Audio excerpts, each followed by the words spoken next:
there's an awareness, there's a consciousness that's taking place in many people's lives, many people understanding. Scripture says in Matthew's the 13th chapter, it says that when this man planted this seed in this field, it was a good seed, but then he went to sleep. Scripture says that while men slept, the enemy came in and sowed something there. So in other words, when this man was unconscious, when this man was unaware, when this man was resting, when this man was relaxing from a day of work, while he was relaxing, while he was resting, that's when the enemy came in and was planting stuff, was messing, was trying to sow things, trying to bring confusion, trying to bring division, trying to bring hurt, trying to bring discord, trying to bring all kind of stuff.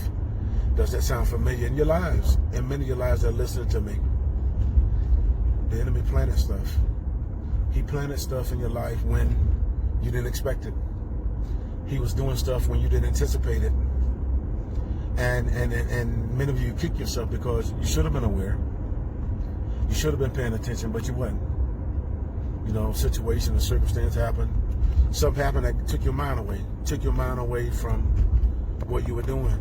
Took your mind away, it caught you off.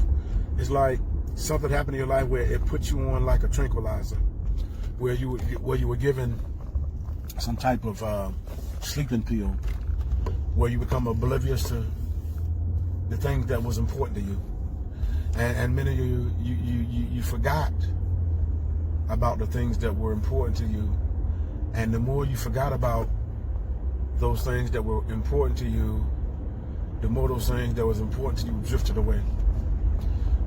away so far to a point where you weren't aware, you weren't paying attention, you was unconscious, and your unconsciousness, at one time, the thing that you thought that was familiar, the thing that you thought that would never abandon you, the thing that you thought that would never hurt you, the thing that you never thought that would walk away from you, it did.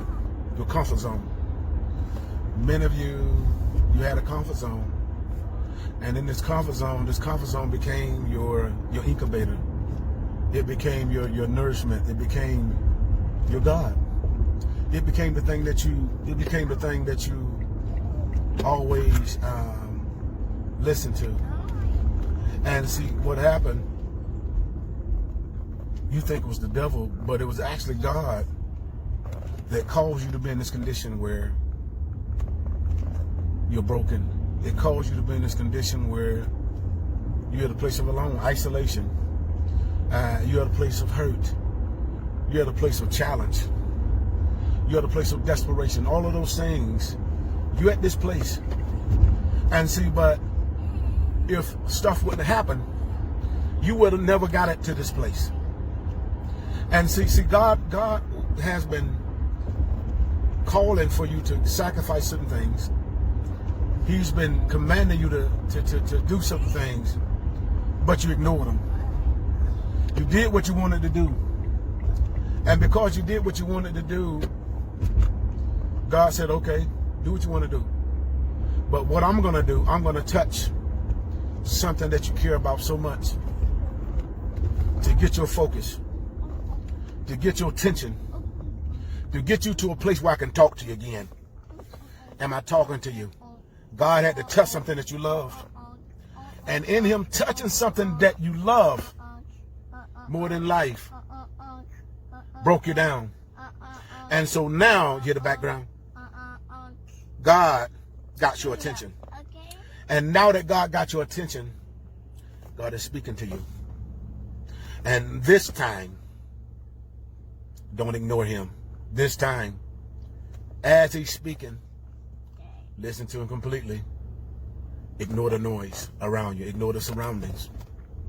Because the surroundings that are around you is there to taint your hearing, to block you from hearing completely what God is saying. These instructions are important. These instructions are vital. Psalms 91:1. He that dwelleth in the secret place of the Most High shall abide under the shadow of the Almighty. That particular passage of scripture is a military scripture passage used in a time of war. That in a time of war, the king will summon the number one man in charge into his private chamber. And in his private chamber, he will download, he will speak into his mind the king's plan, his attack, his strategy. And once he's done with speaking to him, his instructions, his plans, his strategy, he's released into his shadow. And so once you hear and once the download of God's instructions are complete in your spirit, where you ignore distractions, then there will come a release. Many of you, there God has released you because you heard it. You heard completely. You ignored the distractions. Some, you're in the process. Hear what God is saying. And once this happens, miracles will fall. These are my words. God bless you.